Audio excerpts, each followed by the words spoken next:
really enjoyed engaging with you all and working with Diana to get some key strategies prepared for you all to implement in your classrooms and back on your campuses. And even though this is our last session, it's definitely not the last component of this work. And so if you remember when you registered or when you saw the description of this training on our website, we mentioned that there was a part 4. And part 4 is the extension of taking theory to practice. And so we would like to invite you all to become a mindset ambassador, which is a research component of this work. And so what we're looking for is for participants who completed this training to apply these strategies within their classrooms during the fall 2020 semester. The only commitment that we're asking beyond implementing those strategies would be to complete a midterm check-in with us, just to kind of get a feel of what's happening in your classrooms. Are you seeing any differences in student responses? And then one last final reflection.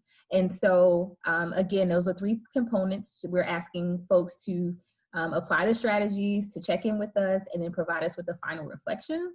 And then we will invite or select participants to either present or partner with us on a publication. And so we'll talk more about this during the happy hour or the bonus session at the end. So if you're interested, I would love for you all to stay afterwards so we can talk more about this ambassador program and research that we're going to engage in next. And so now I'm going to turn it over to Diana so she can do all the work.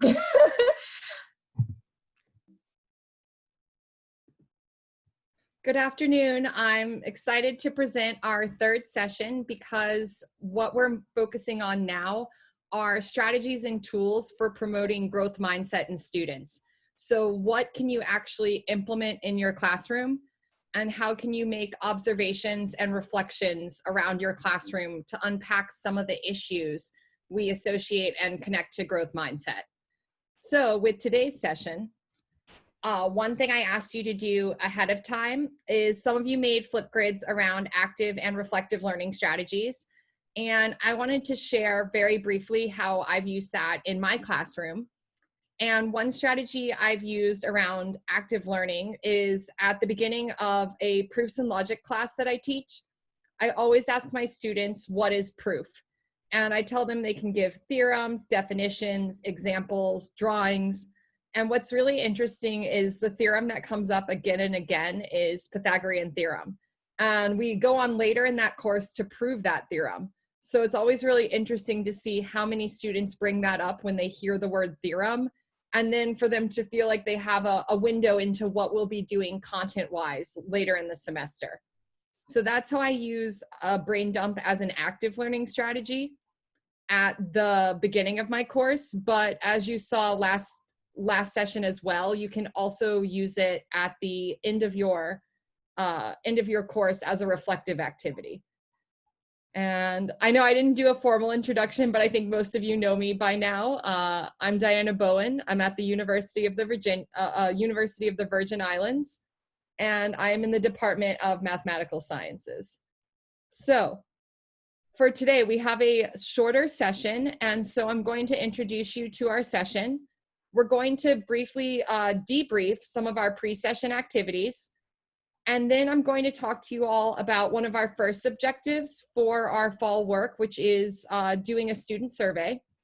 Then we're going to talk about observations with reflections. So there's 3 different observation protocols I want to discuss that you can use in your classroom. And then we're going to talk about opportunities for revision.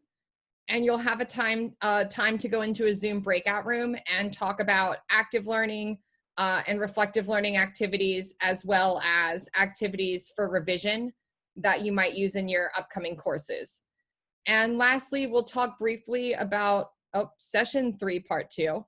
And then also we'll do an exit ticket on your action plan. So what are your next steps? So first, as a reminder, I posted our Zoom norms. And so those are the same norms you've seen our last 2 sessions. and our learning objectives. So we're going to talk more about active learning and reflective strategies in the classroom, and I'm going to share some of those strategies that some of your colleagues talked about in the optional Flipgrid. Then we're going to talk about student surveys and how we use surveys and introductions to build relationships with our students. And then also talking about student surveys as a way to learn more about your students to inform your teaching and their learning. Next, we'll conduct observations to reflect on and unpack issues of status, agency, and participation in your classroom. And for that, there are some observation sheets that look at ways that you can look at equitable practices in your classroom, as well as track participation. And then lastly, we'll talk some about creating opportunities for students to revise in your classroom. So as you saw last session, some of our active and reflective learning strategies include think, pair, share, peer instruction, free recall, which a lot of us call brain dumps, low stakes assessments, and then some that are specific to reflective learning, 3-2-1 exit tickets, concept mapping, and reflective journaling. And so those are all things we've talked about. And I wanted to take a moment to share out some of the Flipgrids that were posted around these examples of reflective and active learning from your colleagues. I highly encourage you to go watch the whole Flipgrids. Some of your colleagues already have great sets of questions that reflect on learning that you could use with your students. And so Manisha talked some about using guided meditations. And she talked about it as a way to bring calm and positive energy to help her students counteract some of their anxiousness in mathematics. And then something she used as a reflective learning strategy, she uses something she calls the My Schedule timetable, and it helps students reflect on how much they study. And these types of strategies can be used before an assessment or after the first test when students are wondering, where do I go from here? And so that's something you can use for reflective learning. Heidi talked about the field notebooks she uses with her students during their field experiences around archaeology. And some of her standard sets of reflection and questions include things such as, what did you see today that is unique? What stereotypes did you incur? What are 2 things you never knew? What are 2 things you'll never forget? And she actually has several more questions that she uses for reflection. And it's great when you can have a standard set like this that your students can get used to using day after day, especially if you're in a lab or some kind of practice experience. We use a very similar set of questions with student teachers. So these are great for field experiences, but they can also be adapted for classroom use. So Kina talked about her post-exam analysis. So this is a reflective learning strategy that she has students use after they complete their first exam. So it's thinking about, why did I get the question wrong? I've also seen this called an exam wrapper. And you have your students think about things like, why did I get this question wrong? Is it because I misread the directions? Is it because I made a careless error? Is it because I had a misunderstanding around a concept? And so really helping students understand exactly why they might have struggled on an assessment. And then Larisha shared something that connects nicely to both reflective learning, but also this idea of revision. And so she talked about test corrections. And she has her students really reflect on the when, what, where, and how around how they studied, where they studied, how much time they spent on it, when they studied, what resources they used, if they studied with anybody. And then she has them create a SMART goal on how to improve on their next assessment. And then she allows students to resubmit I think it's 2 problems to earn additional partial credit on that assessment. And so her version of test corrections has 2 great strategies. She has the reflective learning piece, as well as this piece of providing students an opportunity to revise their work. And that Flipgrid was optional, but continue to post your strategies because a lot of you may have strategies that are useful to colleagues. So Now I'm going to talk about your first objective, and that is getting to know your students. And what we're asking you to do is to give a short survey that captures the beliefs, the attitudes, the dispositions, the prior experiences, and strengths of your students, as well as their interests. And there's really two pieces to this. And so the first one, this first piece is centered around how do you build relationships with your students and how do you learn about your students? And to quote from Sandra McGuire's book, you share something from your personal life with students and let them see that you are human. And so some ways that you might do this fall, one, you could do Flipgrid introductions. And I have our technical team, I've shared a link. We'll be sharing a link to the Google Classroom for today. And so if you want to open some of these resources as I talk about them, feel free to do so. And let me just remind you all, so in our Google Classroom, you'll see that I created some resource folders for today.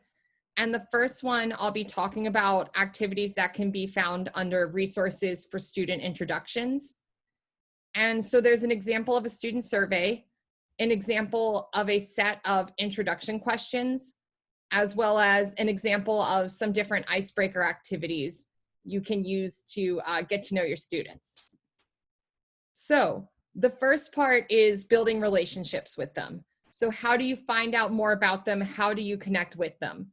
And this past summer, I did Flipgrid introductions, and that was a change. And so a lot of us may be teaching hybrid classes or online classes in the fall, or still waiting to hear that decision. So the reason I switched to Flipgrid introductions is that it gave my students an opportunity to introduce themselves very similarly to what you all did in our first session on Flipgrid. The feedback I had is that all my students did it. And so it was something that they were engaged in. They all completed the assignment on time, and they used different strategies to express themselves in Flipgrid. So some of them used a lot of emojis and stickers. Some students added photos. Some students used text to list the attributes I asked them to comment on. But Flipgrid is a great way you can do that if your course is online. Secondly, you can use a student survey. And there should be two parts to your student survey. There's those questions around your students that help you build relationships. But you also want to make sure you have a set of questions that informs your instruction. And so I'll talk more about that in a moment. And the other thing I will say to get to know your students, a lot of us use icebreakers. And so continue to think about how you can use icebreaker activities. One suggestion, since you may be doing this on Zoom, is to use icebreaker bingo.